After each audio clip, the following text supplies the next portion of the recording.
العليم من الشيطان الرجيم. بسم الله الرحمن الرحيم. الحمد لله رب العالمين، وبه نستعين وبه نستهدين على أمور الدنيا والدين، والعاقبة للمتقين فلا عدوان إلا على الظالمين، ونعوذ بالله من شرور أنفسنا ومن سيئات أعمالنا. من يهده الله فلا مضل له، ومن يضلله فلا هادي له. اللهم صل وسلم وبارك على سيدنا وحبيبنا وشفيعنا وقرة أعيننا محمد صلى الله عليه وسلم وعلى آله وصحبه أجمعين. أما بعد، قال الله تعالى: قل إن كنتم تحبون الله فاتبعوني يحببكم الله ويغفر لكم ذنوبكم. صدق الله العظيم. Assalamualaikum warahmatullahi taala wabarakatuh. Ayah ibu, tuan-tuan, para tetamu Allah yang saya doakan kebaikan sekalian. Alhamdulillah, pertama sekali syukur pada Allah Ta'ala kerana sekali lagi kita dipertemukan oleh Allah Subhanahu Wa Ta'ala dalam kuliah maghrib kita, dan kita berbicara mengenai kitab Al-Wafi fi Syarhi Al-Arba'in Nawawiyah, dan masih lagi kita berada pada hadis yang ke-26. Minta maaf, Jumaat lepas saya tak datang. Saya dah inform Abang Amri. Tak tahulah sampai maklumat ke tak. Dah inform sehari sebelum. Saya WhatsApp masa saya di Bangladesh. Saya pergi kat sana, saya baru balik lah masa tu. Saya balik Sabtu sampai. Jadi dah inform lah. Ada miscommunication ke, Allah alam lah. Tak apa, insyaAllah tak ada masalah. Jadi kita sambung hadis yang ke-26. Kalau kita ulang balik, lama tinggal kan, sebulan. So kita ulang balik hadis 26 ini. An Abi Hurairah radhiyallahu anhu qala, daripada Abu Hurairah radhiyallahu anhu, Allah redha kepadanya, dia berkata, qala Rasulullah sallallahu alaihi wasallam, Rasulullah sallallahu alaihi wasallam bersabda, kullu sulama minan nasi alaihi sadaqah, dan setiap pada anggota manusia, pada sendi manusia itu sedekah. Kulla yawmin tatlu'u fihi syamsi,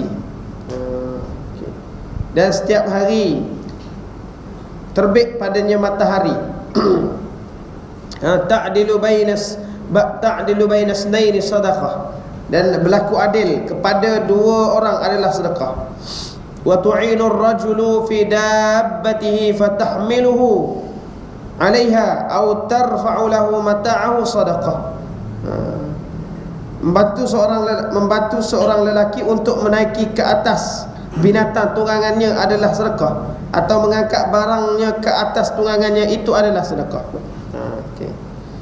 Kalimatun thayyibatun wal kalimatut thayyibatu sadaqah. Perkataan yang baik adalah sedekah.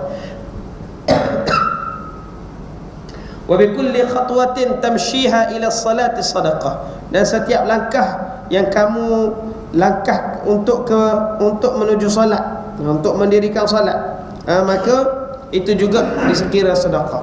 Wa tumitatul adha 'anil tariqi sadaqah, dan mengalihkan benda-benda yang menyakitkan dari jalan adalah sedekah.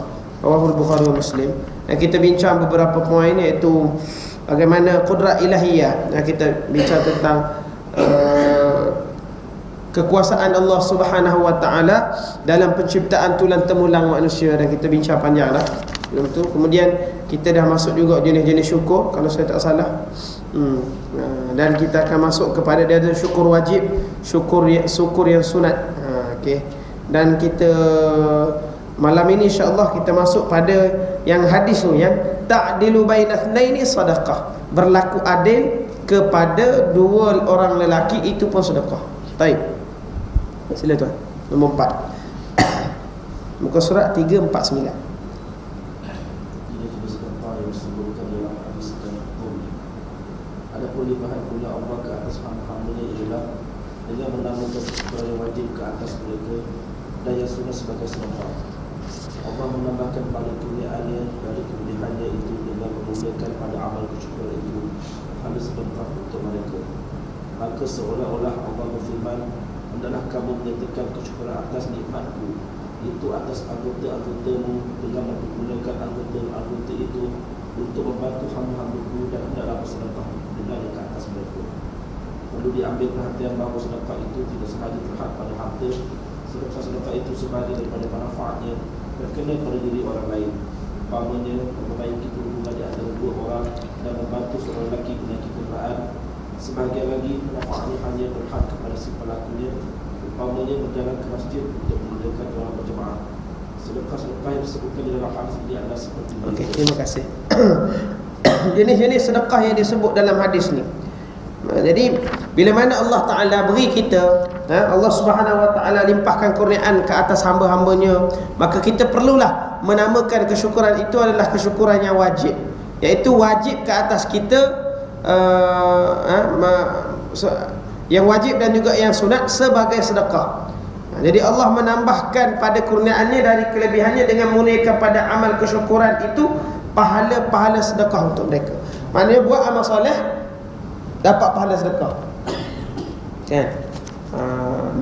Buat amal soleh dapat pahala sedekah. Berzikir pada tulang temulang kamu itu ada sedekah. Pada sendi kita bincang itu kan, pada jari ni sulama ni sulamiyat, jari-jari ni lah, dia punya sendi ruas-ruas kepada jari kita tu, itu adalah sulama.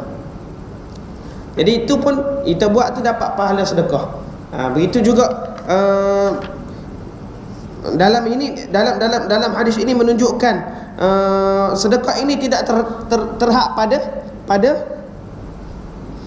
harta saja. Kita faham sedekah ni terhad pada harta, tapi sedekah ni dia memang majoritinya berkaitan dengan harta, tapi orang tak ada harta pun boleh sedekah dengan cara-cara yang lain, iaitu antaranya adalah memperbaiki hubungan, merapatkan hubungan orang yang bercanggah, bergaduh, itu pun sedekah. Begitu juga tolong orang angkat barang naik atas tolong orang naik kenderaan boleh. Macam dulu dia naik unta kan, nak naik unta tolong orang tua kena angkat sikit, tolong angkat. Sekarang ni tumpangkan kereta contohnya, kan?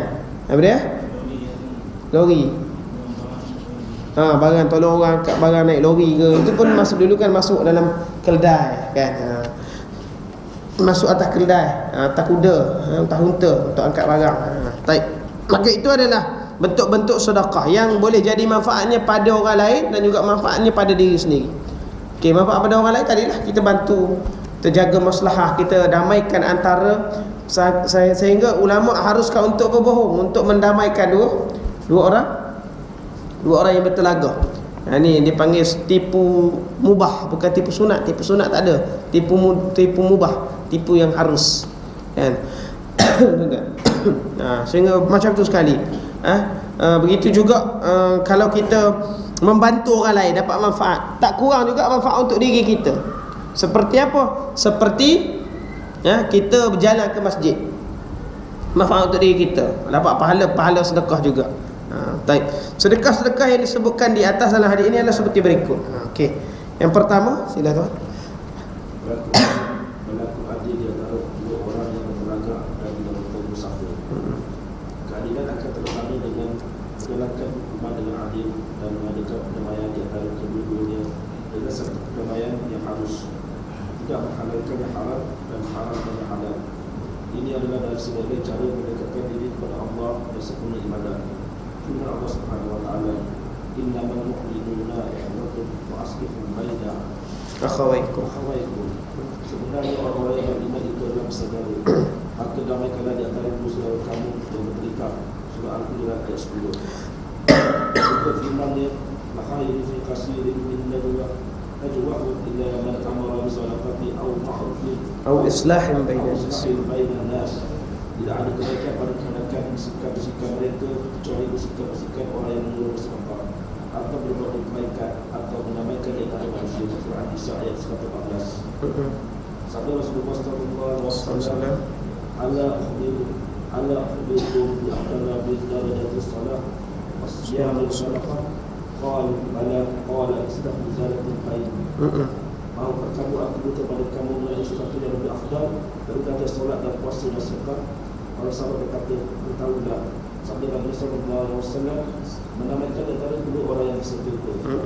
Maka menamaikan di antara dua orang yang bersekutu atau yang tidak bertutur satu itu merupakan kedua-duanya. Dan ini adalah kedua-duanya dan terdapat dalam pernikahan yang menghasilkan kata-kata dan perbuatan yang buruk. Oleh dan demikian itu menamaikan tidak wajib kifayah dan diharuskan berusaha demi menunjukkan kasih sayang antara dua orang. Poin saya sebut tadi. Okey, barakallahu fiik. Okey. Poin dia adalah berlaku adil di antara dua orang yang bertelagah dan tidak bertegur sapa. Maknanya bila kita lakukan urusan pendamaian itu dalam bentuk yang adil, maka dia akan memberi natijah yang positif kepada hubungan antara seorang lelaki itu dengan lelaki yang lain. Jadi keadilan akan terlaksana dengan menjalankan hukuman dengan adil, mengadakan pendamaian di antara kedua-duanya dengan satu pendamaian yang harus. Maknanya buatlah pendamaian yang patuh syariah, yang syariah compliance. Ya, tuan-tuan. Jangan kita buat benda yang bercanggah dengan syariah kerana semata-mata nak mendamaikan. Mendamaikan dua pihak sehingga kita buat benda-benda syirik dan sebagainya. Kan? Baik. Tidak menghalalkan yang haram dan mengharamkan yang halal. Tak boleh. Kata kalau nak jaga hubungan kekeluargaan, contoh benda yang haram. Kita tengok kita putuskan pertunangan sebab nak jaga hubungan dengan satu keluarga lagi, contoh kan selalu kan bila kawan baik mari minta tak tergamuk padahal anak dah tunang dah. Jadi putuskan tunangan tu semata-mata untuk orang lain, itu tak boleh. Itu tidak adil, betul tak? Bahkan haram bertunang atas, membuat pinangan di atas tunangan orang lain, tak boleh, haram hukum dia. Jadi itu tak betul. Walaupun niat tu nak suruh baik antara dua keluarga, tapi benda tu tidak betul, tidak adil. Okey, baik. Bahkan ini adalah sebaik-baik cara mendekatkan diri pada Allah Subhanahu Wa Taala dan sesempurna ibadah. Maknanya kalau kita buat secara adil, maka inilah perbuatan yang kita kata sempurna. Buat apa-apa dia kena adil, kena fair. Kita kena sentiasa bijas dengan semua orang. Baik. Firman Allah Subhanahu Wa Taala, innamal mu'minuna ikhwatun fa aslihu baina akhawaykum. Sesungguhnya mukminun itu bersaudara. Orang beriman ni bersaudara. Fa aslihu baina akhawaykum. Maka hendaklah kamu damaikan di antara kedua saudara kamu yang bertelagah. Tuan-tuan, antara dosa-dosa besar adalah hajrul aqarib, kita meninggalkan kerabat kita. Kan? Meninggalkan saudara kita tak putus silaturahim lah. Memutuskan silaturahim. Jadi bila berlaku pertelagahan dalam Islam ni, sebenarnya pecah belah ni tidak digalakkan. Sebab tu guru saya tengok latest lah video dia, lama tak jumpa dia, Fadilatul Syekh Dr. Abdul Razak Sa'di, dalam tahun lepas, kenyataan kepada rakyat Iraq. Walaupun secara peribadi dia kata Syiah tu dia bagi tahu Syiah ni dia sembelih mula. Tapi bila dia sebut kenyataan dalam media Iraq, dia adalah kira mufti kedua lah. Abang dia mufti utama, tapi abang dia pun dah tak larat dia lah yang bawanya. Dia kata ana lastu ta'ifiyan. Aku bukanlah seorang yang berpuak-puak. Aku tidak pro Sunni, tidak pro ni, tidak pro mana-mana. Kurdi ke apa, Iraq kan ada orang Kurdish dan sebagainya kan. Kata sebab Islam melarang daripada berpuak-puak ni, taifiyah. Tuan ni mati Allah. Jadi kita tengok dalam situasi masyarakat kita, kalau kita nak tengok kita hari ni, orang Islam Melayu ni dah pecah belah sudut pandangan politik dah jadi pecah lima dah. Itu baru politik, belum lagi hal lain. Kan? Jadi benda-benda ni sebenarnya tak boleh berlaku sebenarnya untuk orang Islam. Untuk orang Islam tak boleh berlaku. Belum lagi kita cerita pasal masalah ekonomi yang kita. Maksudnya kita berada pada zaman nak merudum, nak mundur, dan boleh jadi macam-macam lah pada negara kita. Jadi kita sepatutnya cari titik persamaan, bukan cari titik perpecahan. Sebab apa? Sebab dalam Islam dia tak galakkan untuk kita pecah belah ni. Jadi itu kenyataan yang diberikan oleh guru saya. Saya tengok dalam satu ni, dia punya YouTube lah, rindu lah. Ada satu hari tu rasa rindu pada guru lama tak jumpa kan. Dia dekat Jordan dulu, kat lecturer UIA. Dia pernah jadi orang kanan Saddam dulu. Jadi penasihat agama pada Saddam Hussein. Jadi dia melalui nasihat dia lah Saddam Hussein banyak duk pertahankan negara Arab dulu. Orang bukan salah-salah lah. Bila saya tahu dia mari di Malaysia ni, masuk UIA, saya mengaji dengan dia. Hasilnya alhamdulillah terbawa-bawa pada kita lah. Kita pun tak minat nak laga-lagakan orang, tak minat nak bahkan kita cukup tak suka orang yang melabel-label ni ya, ini kan, tersalah ni. Sebab kita tak nampak kebaikan pada labeling, pada perpecahan dalam agama. Sama juga kalau kita ada fahaman ini isu di Masjid Selangor ni kan, isu khalafi, salafi, zikir kuat sebagainya, itu tak tutup mata lah semayang jemaah ramai-ramai, tak apa. Nak zikir balik, tak nak zikir sudah. Boleh balik kan, nak zikir duduk, zikir ramai-ramai. Nak kuat, tak nak kuat selukan. Apa masalah, furuk je tu kan. Tak payah nak pecah belah lah. Hak nak buat, tak nak buat tahlil buat, tak nak buat sudah kan. Sebab benda ni tak selesai, tak habis. Dia pun ada ulama kok, kita pun ada ulama. Sebab pening kepala je. Duk kata kita betul, orang lain salah. Pening kepala je. Ya. Jadi benda tu boleh bawa perpecahan, Dah kita tengok ni hari ni sakit lah, ekonomi pun teruk. Saya buat bisnes yang siasat kontraktor dekat Bangla, kat luar negara ni saya duk buat tuan-tuan. Efek gila tuan-tuan. Sangat efek. 4.5 kan, 1 USD 4.5 lah kan ni. $1. Dengan Bangla pun beza banyak, tinggal 17 takar. Kalau saya punya kos dulu, seorang staff saya hanya bayar dalam jumlah 6,000, 7,000 takar ni, tuan-tuan, saya hanya bayar 250 2 tahun lepas. Sekarang ni saya bayar 350 pada dia tiap-tiap bulan. Orang sana gaji tak mahal, tak apa, alhamdulillah. Yalah kalau kita bayar government dia mahal juga, tapi rakyat dia kat sana 350 tu boleh hidup dah. Daripada tak ada apa-apa kan. Jadi efek barang pun naik macam-macam. Kita rasa sebab kita buat kerja kat luar. Kita hantar duit dolar tuan-tuan patutnya macam ni, dah jadi macam ni kos dia. Contoh saya hantar ke Syria, ada program untuk Turki ni. Kita buat program untuk musim sejuk, hantar, efek duit jadi banyak. Kita jadi bagi banyak tu dolar kita.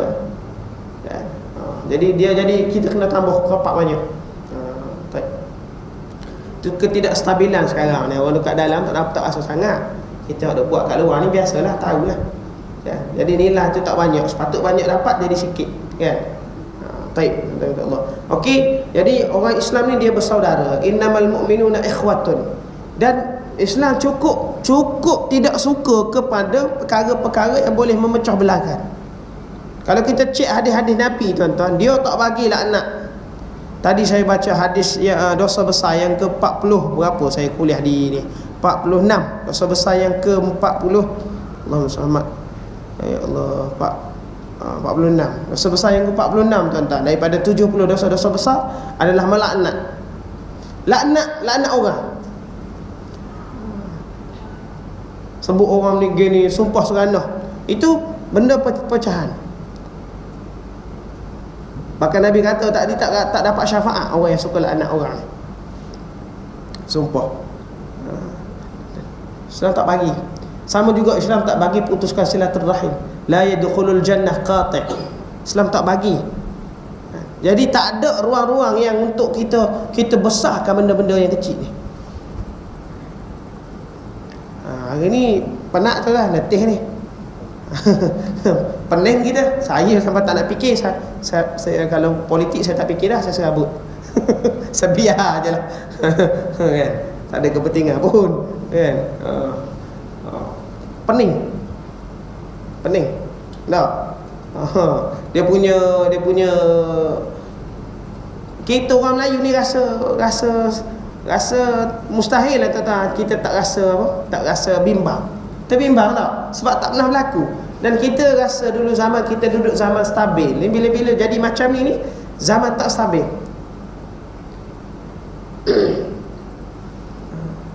Zaman masalah macam-macam tuan-tuan. Kan? Okey, jadi kita sangat-sangat mencari ruang-ruang untuk bersatu. Ruang-ruang untuk bergaduh tu kita tertutup. Kalau boleh masjid-masjid jangan timbul.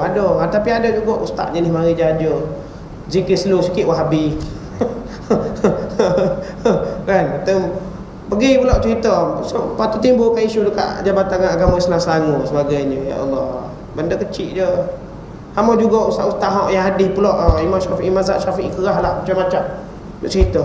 Dah lah tu habis lah tu benda tu. Benda tu tahun dah tu. Itu je ke belajar tinggi-tinggi nak cerita benda tu je ke? Nak bagi serabut dalam masyarakat. Memang betul kita perlu bagi ilmu, tapi bukan sampai berpecah belah. Orang awam perlu pada dalil, betul tak mustahil. Tak, jadi ada choice. Orang awam tak nak ada dalil pun tak apa, dia boleh follow apa yang mufti dia buat, tak ada masalah. Memang itu kaedah dia. Al-awam ala madhhabi mufti. Tapi kalau orang awam nak tahu dalil, bagus. Tapi bukan untuk bergaduh dan bukan untuk menyalahkan orang. Itu kena ingat. Situ. Jadi dia bawa ada masjid kat rumah saya tu. Allah pening kepala tu tak nak jawab. Rumah pula muda-muda. Boka lawan terus ustaz ceramah dia, lawan terus ustaz. Kan? Kalau lama-lama gini dia relax Kalau dia tak canggahlah, biasa aku dah dengar puluh-puluh orang ustaz macam ni. Kan? Nampak tak? Orang muda tak boleh. Dia dengar begitu, dia faham itu, dia kira dia je betul. Kan? Ada juga. Okey, benda-benda yang macam ni kita Islam suruh kita damaikan. Sebab tu kita doa sangat mudah-mudahan suasana politik Malaysia ni kembali okey, ekonomi Malaysia kembali okey, sosial kat Malaysia ni makin okey. Jadi kita rasa bimbang sebenarnya. Dunia yang kita nak diami ni dah makin jadi teruk. Jadi apa peranan kita? Kita kalau kita tak ada ni, tak ada authority, kita jaga komuniti kita supaya bersatu. Dalam surau tak boleh pecah belah. Ada blok ni tak boleh. Buat, belajar. Sebab tu orang terus terima berlaku. Ustaz mana mengajak pun, terima je lah. Mana kita setuju, kita buat. Tak setuju sudah. Jangan nak kata kita je masuk syurga. Jangan. Kan? Tak boleh sesat. Okey. Sesat berlaku orang. Ya.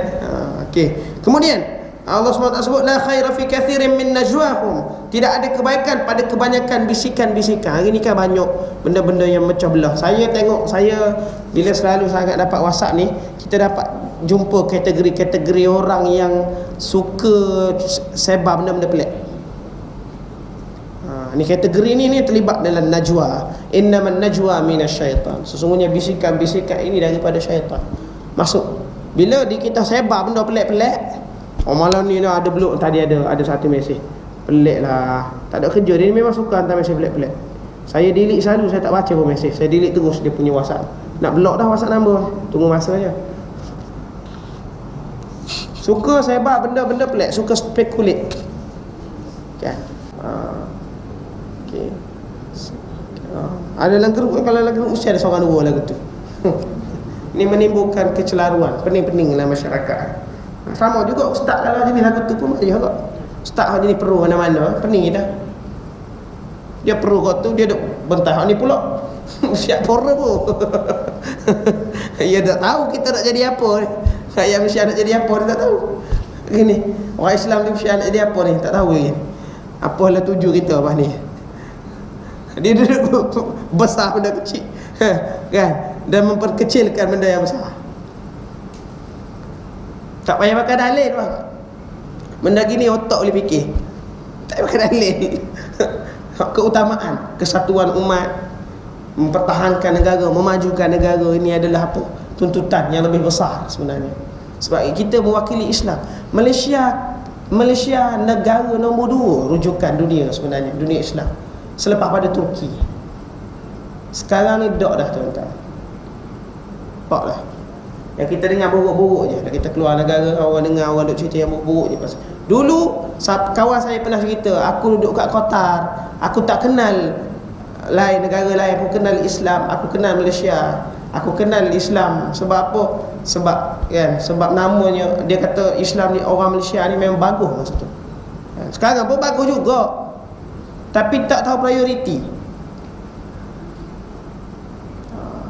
Jadi kita kena duduk sama-sama carilah, kena islah lah benda tu. Kita doakan mudah-mudahan Allah Ta'ala beri hidayah pada pemimpin-pemimpin kita ni supaya dapatlah dia punya jalan keluar daripada masalah yang membimbangkan ni. Kita cukup bimbang juga sebenarnya benda-benda begini. Kita cukup bimbang dengan duitnya macam-macam lah, dengan orang serangan kepada negara kita ni kiri kanan, tuan-tuan, atas, depan, belakang, ada belakang. Mujur tak ada bencana alam tak bersaing, tuan-tuan. Kalau rakyat alpa leka, saya pun nampak satu benda, masyarakat kita hari ni memang bagus, terdedah dengan ilmu. Masyarakat yang bermaklumat tapi tak berilmu. Faham tak? Orang yang berilmu, ilmu ini mendidik, ilmu ini akan menjadikan seorang itu berakhlak dengan akhlak yang mulia. Tapi bukan sekadar keyboard warrior ataupun hipokrit dalam WhatsApp saja, dalam phone. Hari ni ramai kita jumpa orang hipokrit, hantar mesej baik saja pagi-pagi, dia sembahyang pun cukup-cukup je. Kalau sembahyang dosa buat banyak kan, tapi mesej tu macam ustazah. Macam ustaz kan. Kita perlu berkawan gini-gini. Bila ajak time minum, seorang pun tak turun. Sahabat-sahabat sekolah dulu dah beria dalam ni WhatsApp ni cerita. Tapi bila time minta nak jumpa, 3 orang, 2 orang. Padahal dalam WhatsApp ada 30, 40 orang.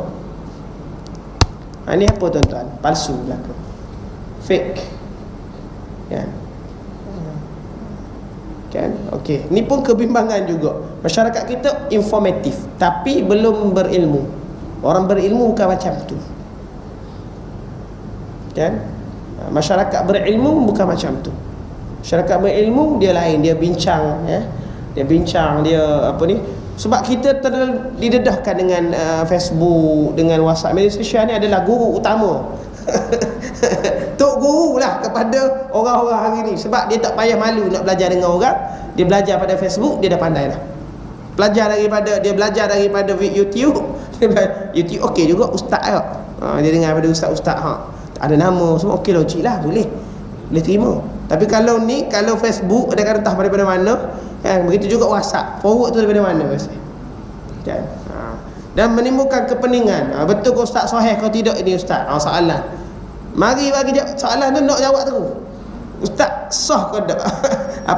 Beri pencerahan. Itu pun memeningkan juga, tuan-tuan, benda ni.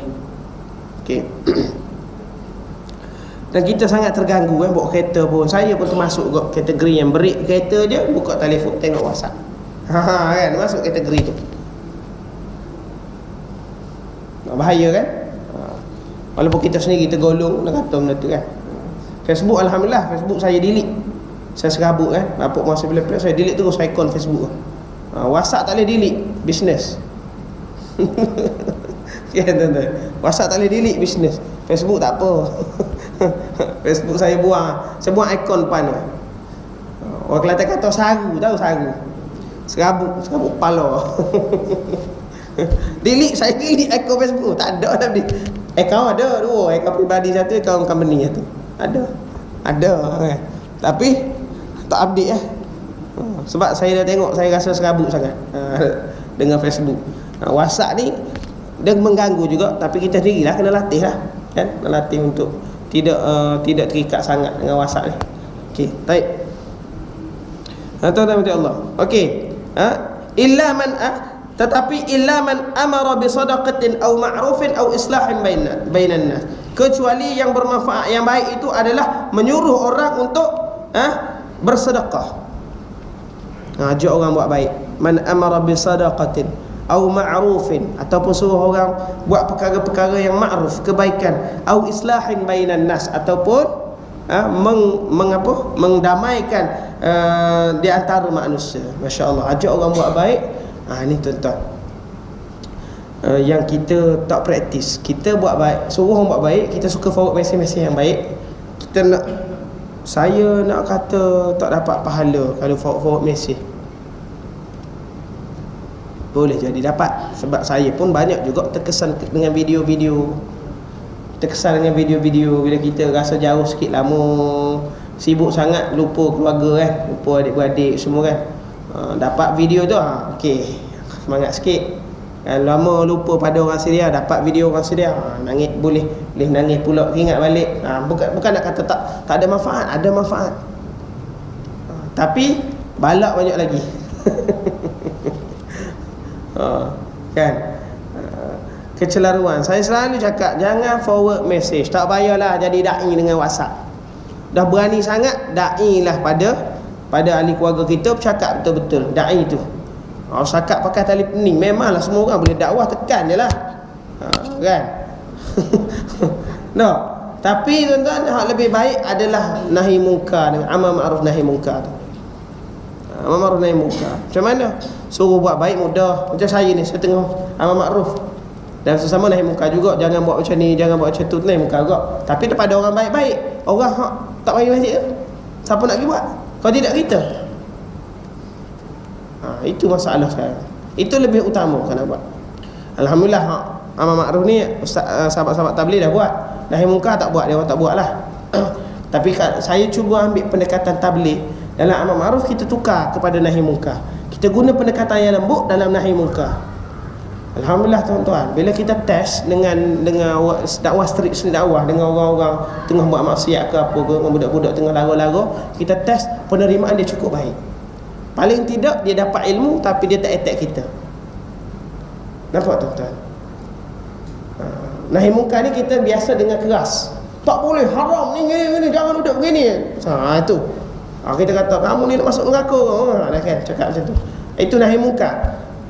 Cuma gunakan nahi mungkar, kelembutan yang ada dalam amar ma'ruf itu, suruh buat baik tu, gunakan dalam metod nahi mungkar. Pergi cakap elok-elok, lembut. Depa tu bukan Fir'aun tuan-tuan. Fir'aun pun Allah suruh Nabi Harun dengan Nabi Musa pergi cerita dengan baik, betul tak? Idhaba wa qula lahu qawlan layyina. Idhaba ila Fir'aun wa qula lahu qawlan layyina. Kamu pergilah kepada Fir'aun dan katalah dengan perkataan yang baik. Tu Fir'aun ni mereka buat dosa coupling, tak pakai tudung, tak pergi sembahyang masjid tengok orang azan, duduk luar-luar. Tu je salah mereka. Bukan besar, bukannya dengan Fir'aun Allah suruh pergi cakap lembut-lembut. Kenapa kita tak boleh cakap dengan lembut? Cuba. Dulu saya pernah juga berdakwah dengan kasar, orang marah tuan-tuan. Tapi hari ni bila kita buat, kita praktis balik dalam bentuk yang lembut. Allahu Akbar, penerimaan sangat baik. 80% berjaya lah dakwah saya yang pakai ni. Nahi mungkar yang saya buat, pakai yang lembut tadi, berjaya, 80% berjaya. Kalau 100% tu hebat sangat, 80%. Saya dapat feedback yang baik. Dia orang tak marah kat saya, bahkan dia kata terima kasih. Itu pengalaman saya sikit tuan-tuan. Bukan nak kata saya buat, ramai lagi orang hebat yang buatnya. Tapi kita nak ajak sama-sama. Kita sama-sama buat. Tukar metod, jangan marah. Cakap elok-elok. Macam kita kalau buat salah, kita harap orang tegur kita dengan lembut kan? Kita marah orang marah kita kan? Ustaz apa macam ni? Kan? Saya mengimamkan surau Arab. Surau Arab ni ada 4 mazhab tuan-tuan. Ada juga Salafiyah gerak-gerak, ada juga Syiah pun ada, Ibadhi pun ada tuan-tuan. Dia mari lepas sembahyang, ada seorang Salafi ni, dia mari dia kata, hang ni kuat sangat sikit kenapa? Ganggu orang sembahyang, dia marah-marah. Confirm orang baca kita tak dengar. Betul tak? Tapi ramai yang berhikmah. Itu 2-3 orang saja macam tu tuan-tuan. Yang baik banyak. Dia tarik tangan kita, dia cerita elok-elok. Akhi, entah salah sini. Akhi, entah kena betul kat sini. Oh, kalau dia cakap macam tu, saya terima kasih lah orang lagu ni tuan-tuan. Sebab apa? Sebab kita tak nampak salah kita. Dia je nampak salah kita. Betul tak? Sila. Okey, beres. Dia hanya orang yang melihat keburukan dalam diri kita tu dan dia nakkan kebaikan, dia akan jaga aib kita dan dia akan buat dengan lembut.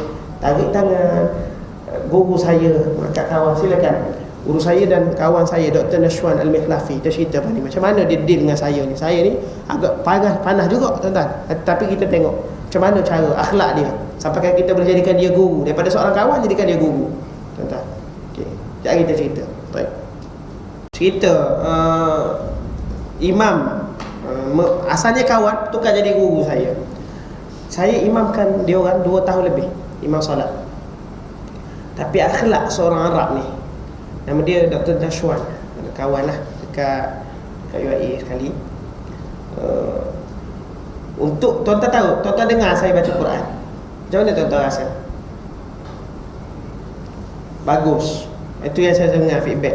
Orang Melayu akan cakap macam tu, bagus dan betul. Tapi bila pergi kepada expert seperti Dr. Nashwan tu, yang bersanad 7 qiraat, yang Arab pun guru dengan dia, saya banyak salah. Tapi saya tak pernah dengar satu perkataan pun daripada mulut Dr. Nashwan yang cakap terang-terang pada saya musalah. Sampailah hari saya ajak dia, saya rasa akhlak dia tu, saya rasa saya nak belajar dengan dia. Saya rasa rugi sebab depan kita ni seorang ulama muda yang ada akhlak, yang ikhlas dalam amalan. Saya mengaji dengan dia, saya belajar balik dengan dia. Fatihah tuan-tuan 4-5 kali baca, dok betul-betul lagi. Tuan-tuan dengar saya baca macam mana? Tuan-tuan, dia kata salah lagi. Tapi akhlak seorang ulama macam mana? Ulama muda tuan-tuan. Muda lagi orang ni, tapi memang lembut. Akhlak. 2 tahun, 3 tahun dia tunggu baru dia tegur saya. Dia tak pernah cakap yang saya salah baca. Akhlak. Kita boleh tukar, dia kawan tu, dia boleh tukar jadi ego tuan-tuan, kawan, sama-sama master. Dia nak masuk UAE pun saya recommend. Tapi saya tukar dia jadi guru saya sekarang. Saya mengaji dia dengan mengaji Ibnu Jazari, guru Quran saya sekarang. Akhlak. Nampak tak? Kita dok sikit-sikit marah, sikit-sikit marah. Enggak tuan-tuan? Salah sikit provoke, salah sikit provoke. Tengok akhlak ulama macam mana. Allahu Akbar. Catulah. Ni salah sikit tegur Facebook, salah sikit tegur Facebook. Ustaz-ustaz salah sikit orang komen kat Facebook. Sama-sama ustaz pun kat Facebook juga. Aduh, dia mudah je. Kita kan member, kawan-kawan, ajak minum air, belanja sikit, ceritalah. Ya pun nak bising-bising dalam Facebook, cari populariti belakang. Tarik tangan kawan tu, cerita elok-eloklah kat kawan kita tu. Mana akhlaknya? Bergaduh dalam Facebook apa semua. Benda tu tak payah pakai dalil, pakai pelotok logik pun dah boleh terima dah. Kalau kita berujuh dengan dalil, banyaklah. Sebab benda betul. Berujuh dengan dalil kan? Pasal perlunya jaga hubungan, perlunya kurangkan telaga, perlunya ada lapang dada. Kan? Akhlak. Saya kena tegur tu, saya baca barulah saya tahu dah saya tak apa betul pun baca sebab pada expert tu. Tapi saya tak sama mengaji lah. Dah nak mengajar orang je. Ada payah lah. Bismillahirrahmanirrahim. Alhamdulillahi rabbil alamin. Ar-Rahmanir-Rahim. Allah. Sirah tak boleh itu. Jangan gerak ni. Sirah. Ayah. Itu makam ustaz-ustaz boleh lah tuan-tuan. Ni kalau biasa-biasa baca biasa tu pun dah okey dah. Bukan nak kata, tapi nak bagi tahu bagaimana ilmuwan tu tegur dengan cara yang baik. Tuan-tuan, hasilnya saya menuntut belajar dengan dia sekarang. Walaupun dia masih anggap kita kawan, tapi kita dah anggap dia guru kita dah lah. Kita memang belajar dengan dia. Tu cara dia. Kita dah tunjuk bukti lembutnya, macam mana kelembutan itu akan memberi ni. Dah betul, alhamdulillah. Bila saya praktis pada ni kan, contoh pakcik-pakcik yang sembahyang salah, saya pergi, saya duduk, cik sihat nampak sakit tak ada. Terus lepas tu masuklah sikit, ustaz nak cerita sikit ni. Kalau kita yang kenal kau sesuatu kita kan, ustaz nak cerita sikit ni, yang betulnya begini, betul begini. Dia kata terima kasih ustaz, saya tak tahu. Pakcik tak boleh, pakcik tak sah sembahyang ni. Aduh, Acik kata hang berapa hari duduk, berapa hari makan garam. Acik jawab gitu selalu, confirm. Betul tak? Guna tukar metod. Ambil lembut. Dalam nahi munkar pun ambil lembut. Sebab hak saya tengok sekarang ni kurang je nahi munkar. Amar ma'ruf bagus. Alhamdulillah. Ustaz, apatah lagi ada payment tinggi-tinggi insya-Allah. Memang bagus dia punya tip top, dia punya amar ma'ruf dia. Nahi munkar tak ada orang nak buat sebab tak dapat pujian, dan juga boleh jadi dapat penampau orang, dan juga boleh juga menyerabutkan kepala. Nahi munkar orang tak buat. Amar ma'ruf orang boleh duit tuan-tuan hari ni. Pantang free. Mesej, saya berkelapangan untuk kuliah duha. Siapa yang berminat tolong PM saya. Dah payment ada. Cuba bagi free, tak payah. Kan? Apa salahnya kita ambil masa-masa free tu pergi buat nahi munkar. Dah amar ma'ruf buat banyak dah. Kuliah. Saya ni macam dah, saya ni kurang lah. Kalau sahabat saya Dr. Makno tu tuan-tuan, no day without kuliah. No time without kuliah. Kawan saya seorang lagi, Dr. Azhar Muhammad, UIA. Setiap hari ada kuliah zuhur. Hebat tuan-tuan. Kuliah zuhur tiap hari ada. Bayangkan, kita nak dapat satu pun payah kuliah zuhur. Ada masa free buat nahi munkar. Duk buat amar ma'ruf saja aja. Tunggu payment dia. Kejar payment dia. Okey. Okey tuan-tuan, satu hadis terakhir. Ala ukhbirukum bi afdala min darajati as-salah was-siyam was-sadaqah. Qalu bala, qala islahu dhatil bain. Maka Nabi kata, mahukah aku beritahu pada kamu mengenai perkara yang lebih afdal daripada darjat salat dan puasa dan sedekah. Para sahabat berkata, beritahulah ya Rasulullah. Qalu bala. Qala islahu dhatil bain, mendamaikan di antara dua orang yang bersengketa. Ini dalam satu skop tuan-tuan. Mana ada amalan afdal pada sembahyang? Mana ada yang amalan yang lebih hebat daripada puasa? Tapi pahala dia ni kadang-kadang bila mendamaikan orang ini boleh jadi lebih baik daripada pahala sembahyang. Depend lah pada amalan kita pada masa itu. Tapi normally ni solat tu memang terbaik lah. Amalan yang paling tinggi pahala dia di sisi Allah SWT. Puasa, kan? Sebab dia rukun Islam. Ni islah dhatal bain ni adalah satu perkara yang jarang-jarang berlaku. Orang bergaduh depan kita, kita kena damaikan. Gitu dia. Bukannya tambah gaduh kau, tambahkan lagi masalah. Okey? Tu. Jadi insya-Allah agak surau kita ni okey dah. Tak ada masalah surau kita kan. Insya-Allah. Sini open. Buat ibadat, belajar banyak-banyak, dapat lada. Sayang saudara kita. Fir'aun pun Allah suruh cakap lemuk ni saudara kita ni. Nak cakap-cakap betul-betul, slow-slow, cakap elok-elok. InsyaAllah orang tak marah lah kat kita. Kita niat baik, dapatnya baik nanti. InsyaAllah. Walaupun kadang-kadang belum tentu dia terima terus, kan?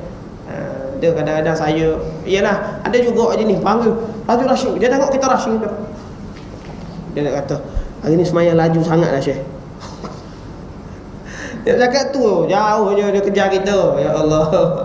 Kitanya rushing. Jawab pula tapi walaupun main dia tu betul sebenarnya. Ada kebenaran. Tapi bila kita balik, kita fikir baru kita tahu. Oh, tapi sebab method dia salah. Method dia tu kita rushing. Dia tengok kita laju, nak masuk itu kereta dia sekat, dia panggil kita. Kita nak balik, dia panggil kita, jadi berdebat situ. Mungkin saya pun ada masalah dengan isteri tu. Masa tu Allah Alam tak? Ya. Jadi cara dia buatlah dengan lembut. Ya. Mendamaikan. Kita nak mendamaikan orang ni memang kena ada kelembutan.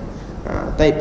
Jadi mereka memperdamaikan di antara dua orang yang bersengketa itu. Maka memperdamaikan di antara dua orang yang bersengketa itu yang tidak bertegur sapa itu, mereka merupakan sedekah ke atas kedua-duanya demi memelihara kedua-duanya dari terjatuh ke dalam kepertelingkahan yang menghasilkan perkataan-perkataan dan perbuatan-perbuatan yang buruk, yang menghasilkan oleh yang demikian pendamaian itu adalah wajib kifayah. Nah kan, kena ada orang yang buat. Bila orang telagah jiran dua tak 5 tahun dah tak bertegur. Kita ni sebagai orang jiran ni, kejiranan ni kena ada seorang hak pergi damaikan. Biarlah ustaz kubur dia orang. Amboi. Kubur kita je dah. Belum tentu setan. Islam ni dia tidak fikir pasal kita saja, dia fikir orang keliling tu. Dia sebut ni hadis-hadis macam ni. Kan? Baik. Dan dia kata dan sehingga kan nak suruh orang ini bersatu padu, nak suruh orang ini kembali baik, diharuskan. Sehingga kan diharuskan berdusta. Sebab tu tak ada tipu sunat, ada tipu harus dia.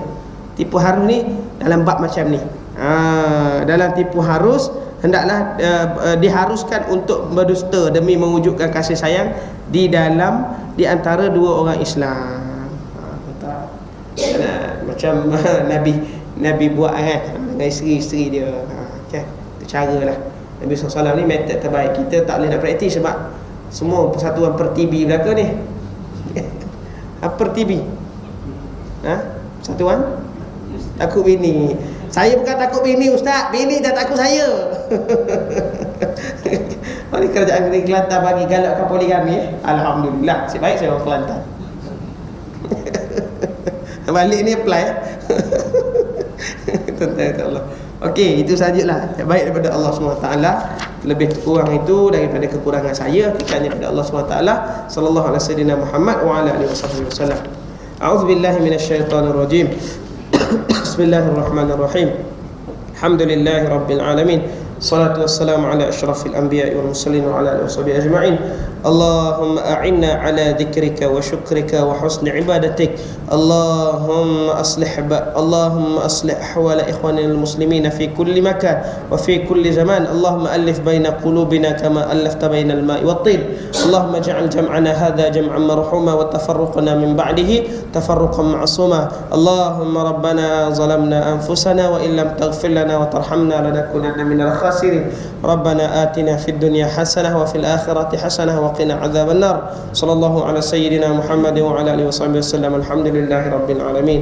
Taqabbalallahu minkum. Assalamualaikum warahmatullahi taala wabarakatuh.